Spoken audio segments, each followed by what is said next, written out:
ఓట్లు మాత్రం రామకృష్ణారెడ్డికి పడతాయని చెప్పి తెలియజేస్తున్నానన్నా. కాబట్టి ఈ నియోజకవర్గం పల్నాడులోనే రాష్ట్రంలోనే చెప్తా ఉన్నానన్నా, ఏదైనా వైఎస్ఆర్ కాంగ్రెస్ పార్టీకి కంచుకోటగా వైఎస్ఆర్ శ్రేణులంతా కూడా ఆసక్తిగా చూస్తారు. రామకృష్ణారెడ్డిని ఎప్పుడు బాగుండాలా, వైఎస్ఆర్ కాంగ్రెస్ పార్టీ కలకలాడాలి, ఇట్లాంటి వ్యక్తులు బాగుండాలని నలుమూలలు కూడా వైఎస్ఆర్ కాంగ్రెస్ పార్టీ కార్యకర్తలు శ్రేణులు కోరుకుంటారు. కాబట్టి బాధ్యతలో ఉన్న వైఎస్ఆర్ కాంగ్రెస్ పార్టీ శ్రేణులు అందరూ కూడా కోరుతూ ఉన్నారు, ఈసారి మీరు కొట్టే దెబ్బ ఇంకొక 20 సంవత్సరాలు తెలుగుదేశం పార్టీ ఎందుకంటే దాదాపు 4 సంవత్సరాల అభ్యర్థుల దాకా ఎక్కడి నుంచో లోపల నుంచి తీసుకొని వచ్చి ఏదో రకంగా గొడవ సృష్టించి నువ్వు ముందుండు మేమంతా డబ్బులు పెడతామని చెప్పి తీసుకొస్తా ఉన్నారు. ఈ రోజు మాచర్ల ప్రజలు, వైఎస్ఆర్ కాంగ్రెస్ పార్టీ కార్యకర్తలు, రామకృష్ణారెడ్డి నా సోదరుల అభిమానులు కొట్టే దెబ్బ ఎలా ఉండాలి అంటే ఇంకొకసారి మాచర్లలో 2029లో నామినేషన్ అయ్యారన్నా కూడా తెలుగుదేశం పార్టీ ఆలోచన చేసే విధంగా ఉండాలని చెప్పి తెలియజేస్తా ఉన్నానన్నా. ఒక మంచి రామలక్ష్మణులాగా సోదరులిద్దరు కూడా పనిచేసే తీరు ఆశ్చర్యం కలిగిస్తూ ఉంటది. ఎందుకంటే రామకృష్ణారెడ్డి అన్నతో పాటు వెంకటరామరెడ్డి అన్న పడే కష్టం గారు ఇద్దరు సోదరులు కలిసిమెలిసి తిరిగే ఇది కూడా ఈ నియోజకవర్గంలో ప్రతి ఒక్కరికి అండగా ఇక్కడే కాదు, మాచర్లే కాదు, నాకు అప్పుడప్పుడు నర్సరావుపేటలో కొందరు చెప్తారు, సత్తెనపల్లిలో కొందరు చెప్తారు, మాకేదైనా ఉంటే మాకొక భరోసా ఉందంటే, మాకొక ధైర్యం ఉందంటే మాకు రామకృష్ణారెడ్డి ఉన్నాడు అన్న ధైర్యం ఉందని చెప్పి అనేక మంది కూడా చెప్తా ఉంటారు. నిజంగా అట్లాంటి వ్యక్తిని మంచి మెజారిటీతో మీరు గెలిపించాల్సిన బాధ్యత ఈ రోజు ఉంది. ఈ రోజు ఈ రాష్ట్రంలో అందరికీ కూడా తెలుసు, మనందరికీ కూడా ఒక సువర్ణ అవకాశం వచ్చింది. ఒక్కడికొక్కడిగా రావద్దురా నాయన, కట్టుకొని రండి, ఒకేసారి కోటి బంగాళాఖాతంలో వాడతాం. ఒకసారి తెలుగుదేశం, ఒకసారి జనసేన, ఒకసారి బీజేపీ లాగొద్దు, ముగ్గురు కట్టుకోరండి, ఒక్కడే కలిపి ముగ్గురు జతగా బాగు ఇంకొక రోజు ముందుగా చెప్పి తెలియజేస్తా ఉన్నా. ఈసారి 2024లో తెలుగుదేశం పార్టీని మనం కొడుతున్నాం, తెలుగుదేశం పార్టీని కూడా మూస్తున్నాం. ఈసారి ఎన్నికల్లో ఓటు వేసే కార్యకర్త గాని కష్టపడే కార్యకర్త ఒక చరిత్రలో నిలిచిపోతాడు. ఎందుకు చెప్తున్నానంటే 40 సంవత్సరాల తెలుగుదేశం పార్టీని మూసివేసే టైం ఆసన్నమైందని చెప్పి తెలియజేస్తా ఉన్నా. ఎందుకు అంటే చంద్రబాబుకి 75 ఇంకెల్లా ఈ ఎలక్షన్ తర్వాత ఆయనేమి రాజశేఖర రెడ్డి గారి పులిబిడ్డల కల్లా ఒక పొప్పని వెళ్ళారు. ఆ పార్టీ ఎటువంటి ఆ పార్టీ బీజేపీలో కాంగ్రెస్ లో గెలిపేసే టైం వచ్చేసింది. కాబట్టి 20 సంవత్సరాల తర్వాత మీరు చెప్పొచ్చు 2024 మేము ఓట్లేసి ఆ పార్టీని మూసివేశాము శాశ్వతంగా.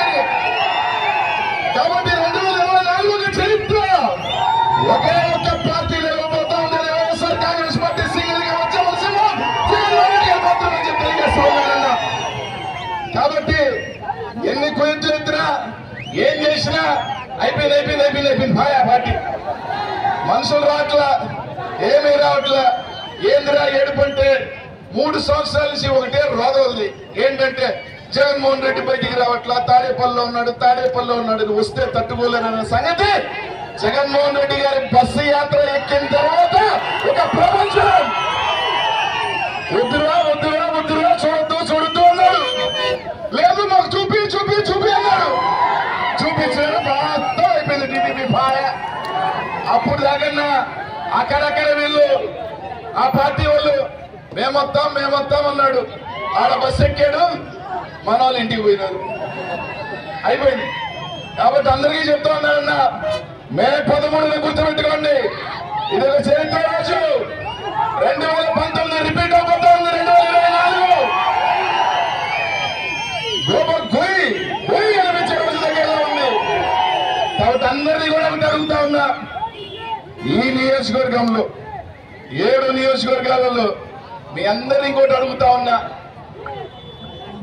20,000తో గెలిచినట్టే, 30తో అయినా గెలిచినట్టే. కానీ మీరు 20,000, 30,000, 40 ఇస్తే రామకృష్ణారెడ్డి కన్నా ఎక్కువ నాకు ఉపయోగపడుతుందన్నా. ఎక్కడైనా అక్కడైనా తగ్గితే మీ నియోజకవర్గంలో నన్ను లేపుతుందని చెప్పి తెలియజేస్తా ఉన్నా. కాబట్టి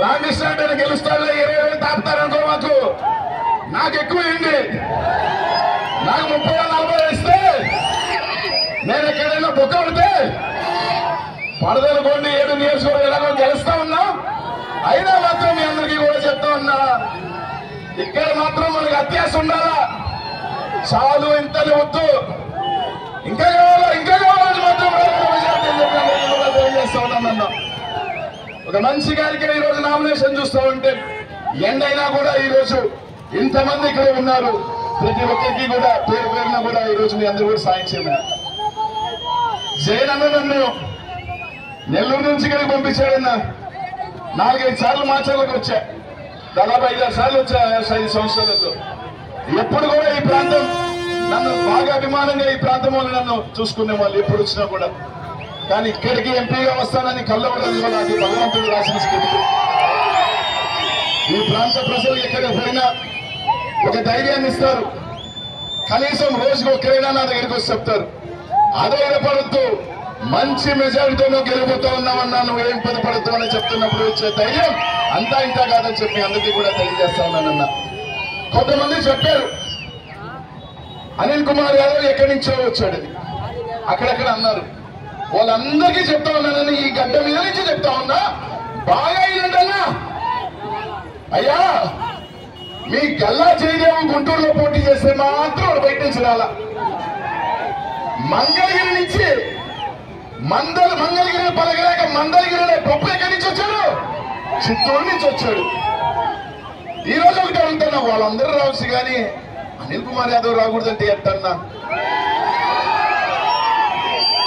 మాచర్ల పల్నాడు ప్రాంతం పల్నాడు పూరిటిగడ్డ అయినా గురజాల మాచర్ల మీద నుంచి చెప్తున్నా తెలుగుదేశం పార్టీ నాయకులకు ఈ ప్రాంత ప్రజలు కూడా అడుగుతా ఉన్నా మాటకు వస్తే అక్కడి నుంచి వచ్చాడు ఇక్కడి నుంచి వచ్చాడు అంటున్నారు వాళ్ళందరికీ చరిత్ర తెలుసో లేదో నాకు తెలియదు కానీ ఇక్కడ పుట్టిన వాళ్ళకి మాట్లాడే వాళ్ళకి కానీ వాళ్ళందరికీ నేను ఒకటి చెప్తా చరిత్ర ఏంటో 1000 సంవత్సరాల కింద ఈ ప్రాంతంలో ఉన్న అనుగు రాజు ఈ ప్రాంతంలో పుట్టాలా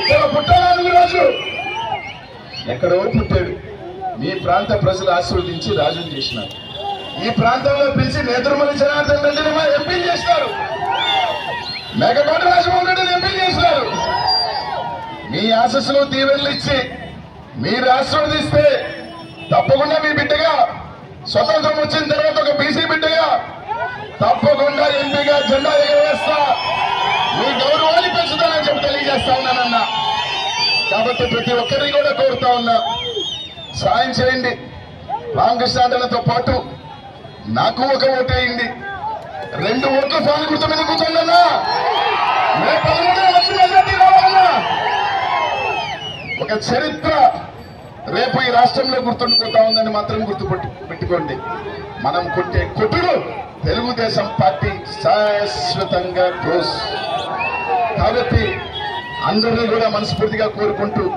2 చేతులు జోడించి శిరస్సు